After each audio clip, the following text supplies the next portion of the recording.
ಕೊಲೆ ಮಾಡಿದ್ಯಾ ನೀನು, ರೇಪ್ ಮಾಡಿದ್ಯಾ, ಮತ್ತೆ ಯಾಕೆ ಹೆದರ್ತೀಯ? ಎಷ್ಟೊಂದು ಪ್ರಾಬ್ಲಮ್ಸ್ಗಳಿದೆ ನಮ್ಮ ಸಮಾಜದಲ್ಲಿ. ಅದನ್ನು ಬಿಟ್ಟು ಇದನ್ನು ಹೈಲೈಟ್ ಮಾಡ್ತಾ ಅಂದರೆ ಹಂಗಿದ್ರೆ ಬೇರೆಯವರು ವಿಡಿಯೋ ಮಾಡಿದ್ದಾರೆ ತಾನೆ, ಮತ್ತು ಅವ್ರು ಹಿಡಿಬೇಕು. ಏನಕ್ಕೆ ಅದು ಪಾಯಿಂಟ್ ಔಟ್ ಮಾಡ್ತಿದ್ದಾರೆ ಅಂದರೆ ಟಾರ್ಗೆಟ್ ಮಾಡ್ತಿದ್ದಾರೆ ಅಂತ ಅರ್ಥ ಅದು ಅಲ್ವಾ? ಸೊ ಟಾರ್ಗೆಟ್ ಮಾಡಿದ್ರು ಲಕ್ಷಾನುಗಟ್ಟಲೆ ಇದ್ದಾರೆ ನಮ್ಮ ಇದರಲ್ಲಿ. ಸೊ ಅದಕ್ಕೆ ಏನು ತಲೆ ಕೆಡಿಸ್ಕೊಳ್ಳೋ ಅವಶ್ಯಕತೆನೇ ಇಲ್ಲ. ನೀವು ಬಿಂದಾಸ್ ಆಗಿರು. ಅದು ನನಗೇನೋ ತಪ್ಪು ಅನ್ನಿಸ್ತಿಲ್ಲ. ಎಷ್ಟೊಂದು ಪ್ರಾಬ್ಲಮ್ಸ್ಗಳು ಆಲ್ರೆಡಿ ನಡೆದಿದ್ದವು. ಆಲ್ರೆಡಿ ಎಷ್ಟೊಂದು ಜನ ವೀಡಿಯೋ ಮಾಡಿ ನೀನೇ ಹೇಳೋದಲ್ಲ ನನಗೆ. ಮತ್ತು ಅವ್ರಿಗೆ ಯಾಕೆ ಅದು ಶಿಕ್ಷೆ ಕೊಡ್ತಿಲ್ಲ, ಅವ್ರಿಗೆ ಯಾಕೆ ಕಾಂಟ್ಯಾಕ್ಟ್ ಮಾಡ್ತಿಲ್ಲ?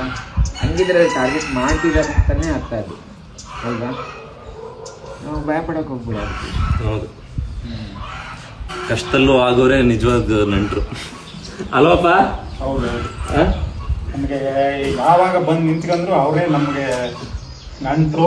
ಮತ್ತೆ ಪ್ರತಾಪ್ ಚೆನ್ನಾಗಿತ್ತು, ಖುಷಿ ಆಯಿತು ಬಂದು.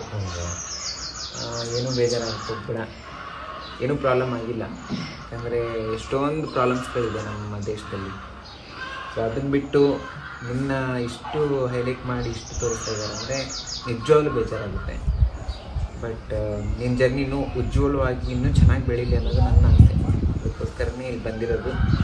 ಒಳ್ಳೆಯದಾಗಲಿ, ಖುಷಿಯಾಗಿರಿ ಲೈಫ್.